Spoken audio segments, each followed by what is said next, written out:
Beyond the Black River by Robert E. Howard. To the Wizard of Gwawela. Fort Tuslin stood on the eastern bank of Black River, the tides of which washed the foot of the stockade.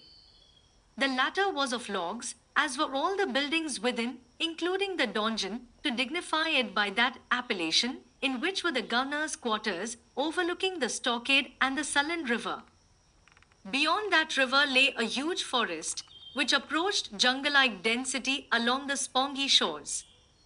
Men paced the runways along the log parapet day and night, watching that dense green wall. Seldom a menacing figure appeared, but the sentries knew that they too were watched, fiercely, hungrily, with the mercilessness of ancient hate. The forest beyond the river might seem desolate and vacant of life to the ignorant eye, but life teemed there, not alone of bird and beast and reptile, but also of men, the fiercest of all the hunting beasts. There, at the fort, civilization ended. Fort Tuslin was the last outpost of a civilized world. It represented the westernmost thrust of the dominant Hyborian races. Beyond the river, the primitive still reigned in shadowy forests, brush-thatched huts where hung the grinning skulls of men, and mud-walled enclosures where fires flickered and drums rumbled, and spears were whetted in the hands of dark, silent men with tangled black hair and the eyes of serpents. Those eyes often glared through the bushes at the fort across the river. Once dark-skinned men had built their huts where that fort stood, yes, and their huts had risen where now stood the fields and log cabins of fair-haired settlers, back beyond Velitrium, that raw, turbulent frontier town on the banks of Thunder River, to the shores of that other river that bounds the Bosonian marches. Traders had come, and priests of Mithra who walked with bare feet and empty hands, and died horribly, most of them, but soldiers had followed, and men with axes in their hands and women and children in ox-drawn wains. Back to Thunder River, and still back, beyond Black River the Aborigines had been pushed, with slaughter and massacre. But the dark-skinned people did not forget that once Conajohara had been theirs. The guard inside the eastern gate bawled a challenge. Through a barred aperture torchlight flickered, glinting on a steel headpiece and suspicious eyes beneath it. "Open the gate," snorted Conan. "You see its eye, don't you?" Military discipline put his teeth on edge. The gate swung inward and Conan and his companion passed through. Balthus noted that the gate was flanked by a tower on each side, the summits of which rose above the stockade. He saw loopholes for arrows. The guardsmen grunted as they saw the burden borne between the men. Their pikes jangled against each other as they thrust shut the gate, chin on shoulder, and Conan asked testily, "Have you never seen a headless body before?" The faces of the soldiers were pallid in the torchlight. "That's Tiberias," blurted one. "I recognize that fur-trimmed tunic. Valerius here owes me 5 lunas." I told him Tiberias had heard the loon call when he rode through the gate on his mule, with his glassy stare. I wagered he'd come back without his head. Conan grunted enigmatically, motioned Balthus to ease the litter to the ground, and then strode off toward the gunner's quarters, with the Aquilonian at his heels. The tousle-headed youth stared about him eagerly and curiously, noting the rows of barracks along the walls, the stables, the tiny merchants' stalls, the towering blockhouse, and the other buildings, with the open square in the middle where the soldiers drilled, and where, now, fires danced and men off duty lounged. These were now hurrying to join the morbid crowd gathered about the litter at the gate. The rangy figures of Aquilonian pikemen and forest runners mingled with the shorter, stockier forms of Bosonian archers. He was not greatly surprised that the gunner received them himself. Autocratic society with its rigid caste laws lay east of the marches. Valinus was still a young man, well-knit, with a finely chiseled countenance already carved into sober cast by toil and responsibility. "You left the fort before daybreak, I was told," he said to Conan. I had begun to fear that the Picts had caught you at last. When they smoke my head, the whole river will know it, grunted Conan. They'll hear Pictish women wailing their dead as far as Velitrium. I was on a lone scout. I couldn't sleep. I kept hearing drums talking across the river. They talk each night, reminded the gunner, his fine eyes shadowed, as he stared closely at Conan. He had learned the unwisdom of discounting wild man's instincts. There was a difference last night, growled Conan. There has been ever since Zogar Sag got back across the river. We should either have given him presents and sent him home, or else hanged him, sighed the gunner.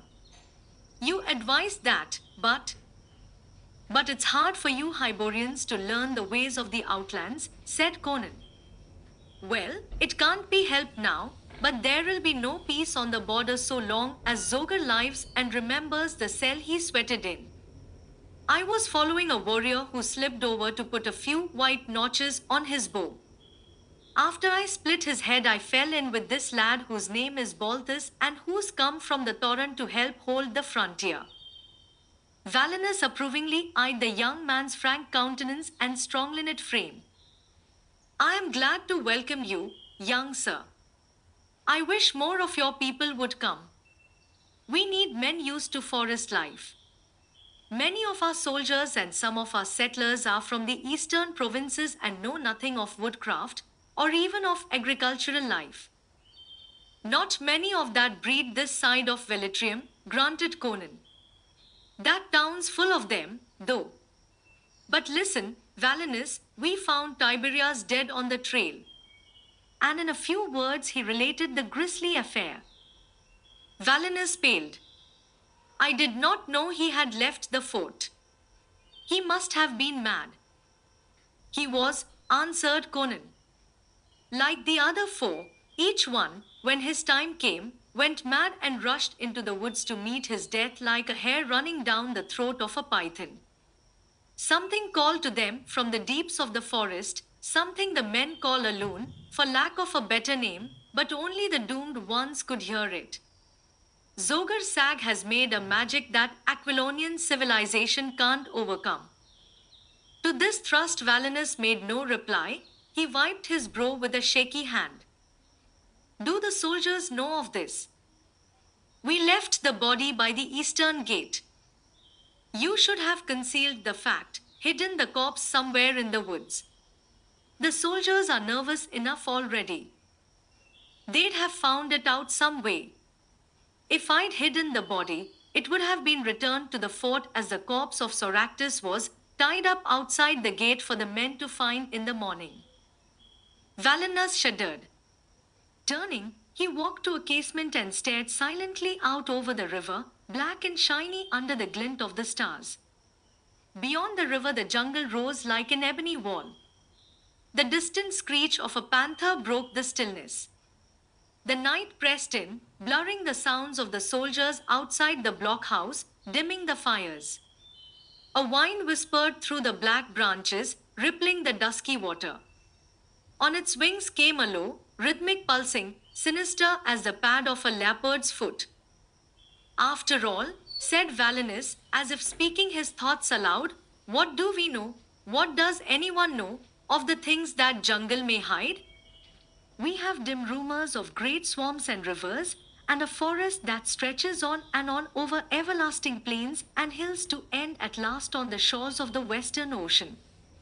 But what things lie between this river and that ocean we dare not even guess. No white man has ever plunged deep into that fastness and returned alive to tell us what he found. We are wise in our civilized knowledge, but our knowledge extends just so far, to the western bank of that ancient river. Who knows what shapes earthly and unearthly may lurk beyond the dim circle of light our knowledge has cast? Who knows what gods are worshipped under the shadows of that heathen forest, or what devils crawl out of the black ooze of the swamps?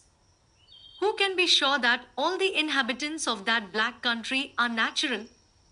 Zogar Sag, a sage of the eastern cities, would sneer at his primitive magic-making as the mummery of a fakir, Yet he has driven mad and killed 5 men in a manner no man can explain.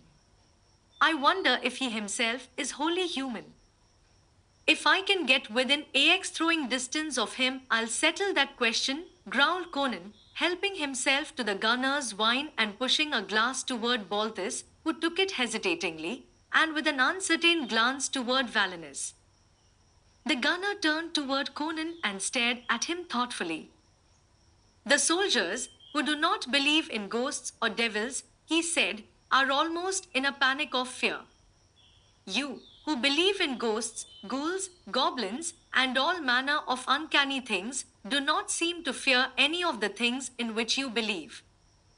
There's nothing in the universe cold steel won't cut, answered Conan. I threw my axe at the demon, and he took no hurt, but I might have missed in the dusk, or a branch deflected its flight. I'm not going out of my way looking for devils, but I wouldn't step out of my path to let one go by. Valinus lifted his head and met Conan's gaze squarely. Conan, more depends on you than you realize.